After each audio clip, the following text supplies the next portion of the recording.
If you're a maintenance supervisor for a commercial property, you've had to deal with everything from leaky faucets to flickering light bulbs. But nothing's worse than that ancient boiler that's lived in the building since the day it was built, 50 years ago. It's enough to make anyone lose their cool.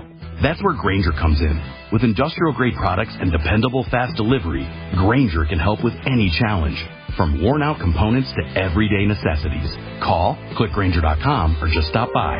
Grainger, for the ones who get it done. The Avengers radio series, a cultural phenomenon in South Africa back in the 1970s. South Africa was a country with no national television service.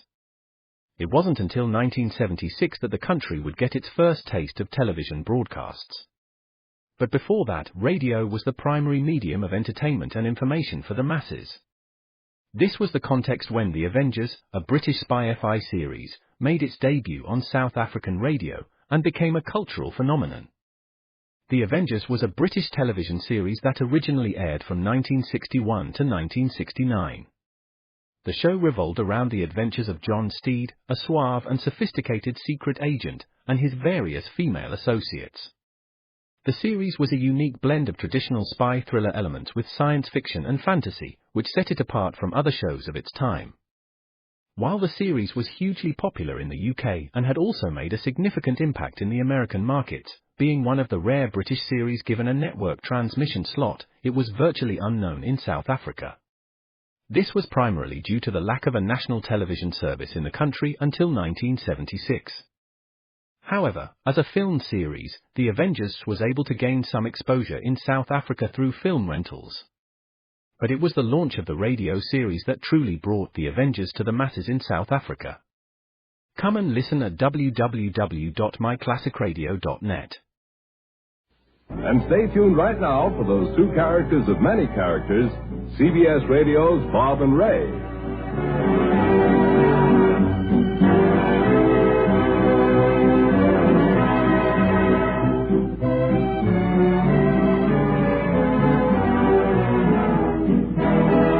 Now, Bob, Elliott, and Ray Goulding present the CBS Radio Network. And strains of My Baby's Coming Home. We introduce the Bob and Ray Show. You know, we should sing that sometime. I don't know if you've noticed the mail, the number of people who ask us when we're going to sing again. I haven't been looking at the mail recently, Bob, as you know. I get so discouraged that sometimes I just don't read it for months at a time. You know, we have two different arrangements of that song. I'm not speaking to you now. Well, you're nodding yes, but I know you knew that, but the people don't. You have one at the front of the show and a different one at the very tail end of the program. I don't know whether you've ever noticed it or not. And they're hammering here again that it's all right, don't let it bother you. Our director indicated that they were banging outside. Well, they are. They're changing this whole building around somehow. Bob, could you tell us exactly what they're doing? What we're trying to do is make better use of the space available to us. By that I mean we're taking some space which wasn't used as effectively in the past and trying to convert it into a more usable space. Jack, I think that would answer the question pretty well, wouldn't it? I think so. Honestly, I don't care what subject you bring up. This fellow's sitting right here now, and oh, come on now, Ray. You can ask him anything, and if he doesn't know, he'll be the first to say it. But as yet, I haven't had to say that yet. That's right. He has not had to say I don't know. Again, thank you very much. It's not to mean, Ray, that I know everything. I don't want to give that impression. I don't say that. I think it's that you have a wonderful ability to retain everything you've ever heard or read. I do. I have a great fund of. Well, you might call it small information items. They're things to draw on when the conversation lags. I kid you not, you are a true gas. Oh, cut it out, right? Really. Terrific. You're great. And wonderful company, too. All right, now then, let's have a word from Biff Burns, huh?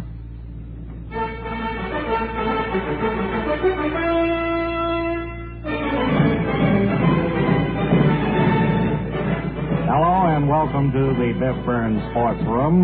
This is Biff Burns, and I am graced by the presence of the stubbornest holdout in baseball, Fort Wayne's hard-hitting and very popular left fielder, Nappy Cordell. Nappy, step up and say hello to all your fans.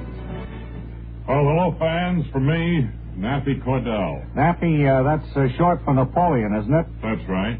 But my full name is Vincent Glaves Cordell. Uh-huh. I got the name of Nappy one day when I fell asleep at bat. Nappy, last year the Fort Wayne Bulls paid you a salary reported to be $112,000.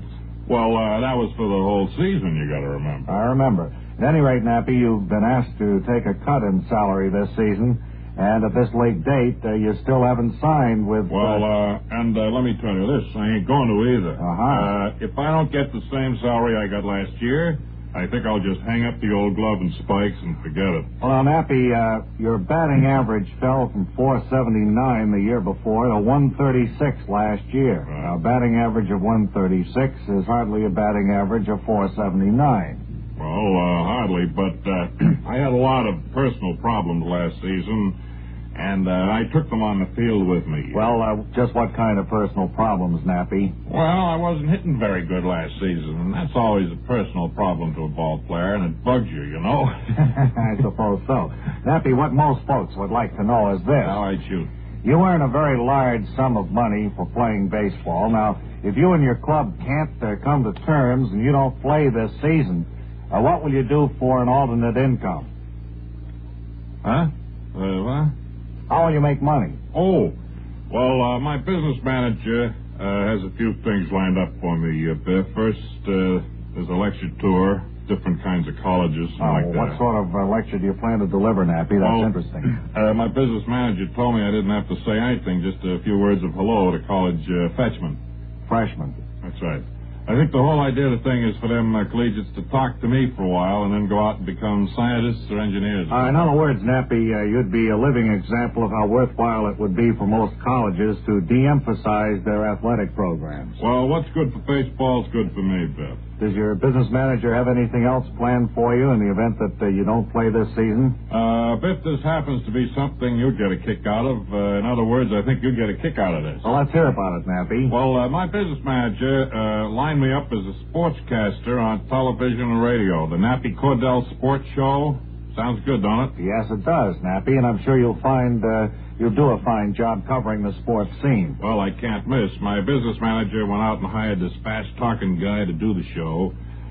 He's going to say he's Nappy Cordell. Oh, well, does the fast-talking man look like you, Nappy? No, he's a skinny little guy, but my business manager says the show will be very... controversial? That's exactly what he said. What you just said, then. Nappy, I see by our clock that the time has rolled by. And I don't want to blow my own horn, but I think I got enough on the ball to go out and get a job as an astronaut if I have to. So I'm not worrying a bit. Well, I think you do, too, and it's been good having you here. We'll all be following the headlines to see what's happening to you. Nappy Cordell. So stay off the turnpikes, and good luck from the Biff Burns Sports Club.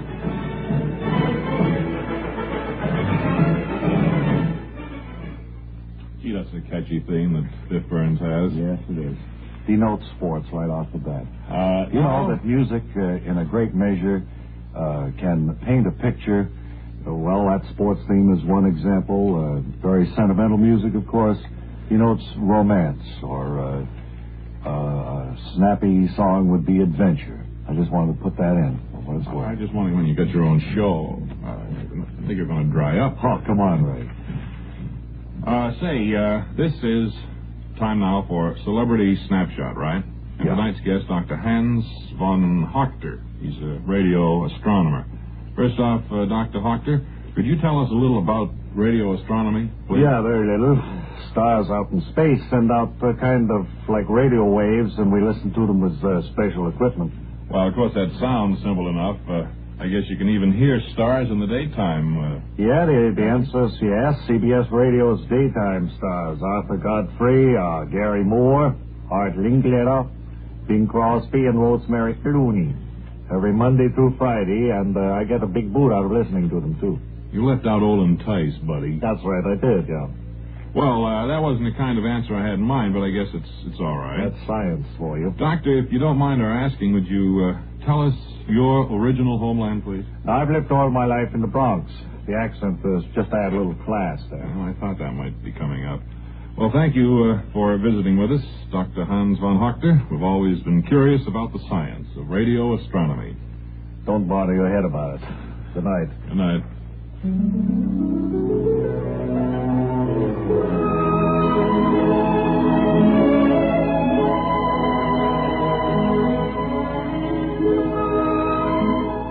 now, as the feature of the Bob and Ray Show, we bring you another episode of One Fella's Family.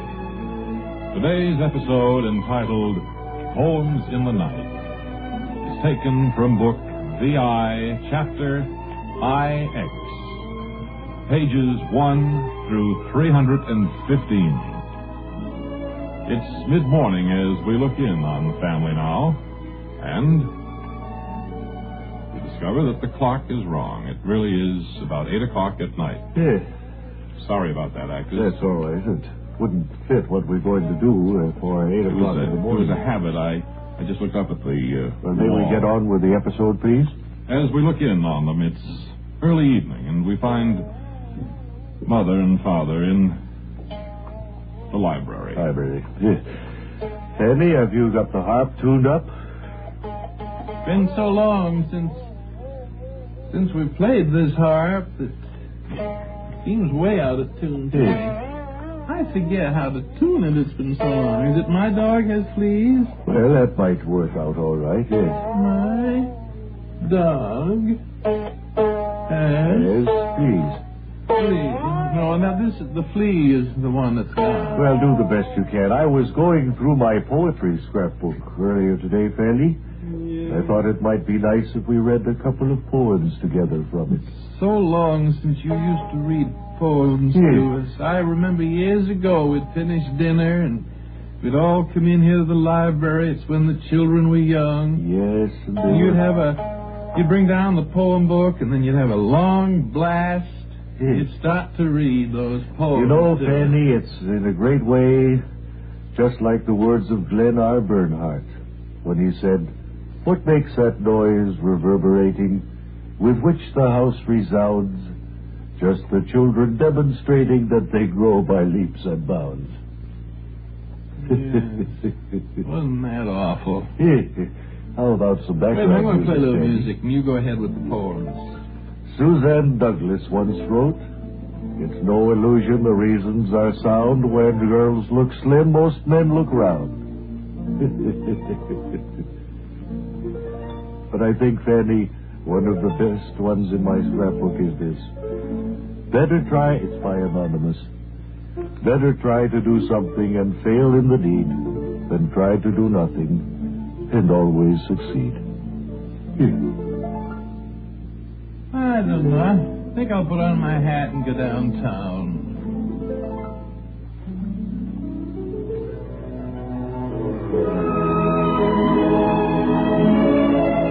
The announcer threw me off there at the opening. You have been listening to One Fella's Family, brought to you as a feature of the beloved Bob and Ray Show. Today's episode, entitled Poems in the Night, is taken from book VI, chapter IX, pages 1 through 315. One Fella's Family is written and produced by T. Wilson Messy. This is Hank Beauregard speaking.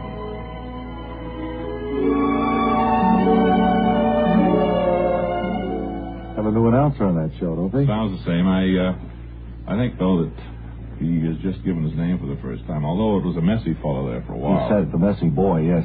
I think it's time for a short walk into the audience again. And we have a question of the day, which is, what changes have taken place in your neighborhood during the past 20 years? How about you, man? Well, you caught me by surprise. I didn't want to surprise you that way. Take your time. Well, you certainly asked the right person, though, because I can't think of a neighborhood that's changed as much as the one I live in. Is there a reason for it, you know? Well, 20 years ago, my neighborhood was one vast slum. But all of that has changed now, huh? Yes. Last week, my neighborhood was officially designated a slum area. Well, actually, then, the only change that's taken place in your neighborhood during the past 20 years has been official recognition of its condition. That's right. The fact that we're a slum has now been officially recorded by the city. There's a star on our street at City Hall. Yeah. We're elated by it, and See, we've been fighting for this recognition all along. Well, it's nice you can now be an official slum dweller. Changes are taking place, and you seem to be caught up in the tide of rapidly moving events. Next year, we're going to try for classification as a disaster area. And with your natural enthusiasm, I'm sure you'll be one of the prime movers in the fight. Good luck, man. How about you, sir? Have any changes taken place in your neighborhood during the past 20 years? Well, I'm not from this city, Mr. Elliott. I'm from out of town. But you live in a neighborhood, don't you? Well, I get what you mean. Well, I'm going to tell you something you won't believe. What's that? Well, my old neighborhood is in Paris, France. Gee, you don't have any accent at all. It's hard to believe your old neighborhood is in Paris, France. Well, my family moved to this country when I was a year old, so I didn't have much trouble shaking off the French accent. You couldn't give us a first-hand account of the changes that have taken place in the old neighborhood. Not firsthand, I couldn't. I haven't been back there at all. What part of the United States did your family settle in when they came to this country? We settled in a little town in New Mexico, Bob, White Sands. And what changes have taken place there during the past 20 years, did you tell us? Not many. It's the same old sleepy town it always was. No changes, huh? Oh. Well, it's the kind of town where they pull in the sidewalks every night at 9 o'clock. Well, I guess they have to do that to protect the sidewalks from the blasts. Well, I see that your time's about up, isn't it? Yes, and we'll be back with an appropriate closing remark in 10 seconds.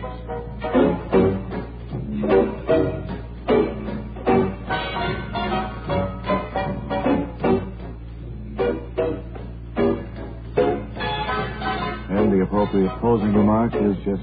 Well, just simply this. So long. Until tomorrow, this is Ray Goulding reminding you to write if you get work. Bob Elliott reminding you to hang by your phone.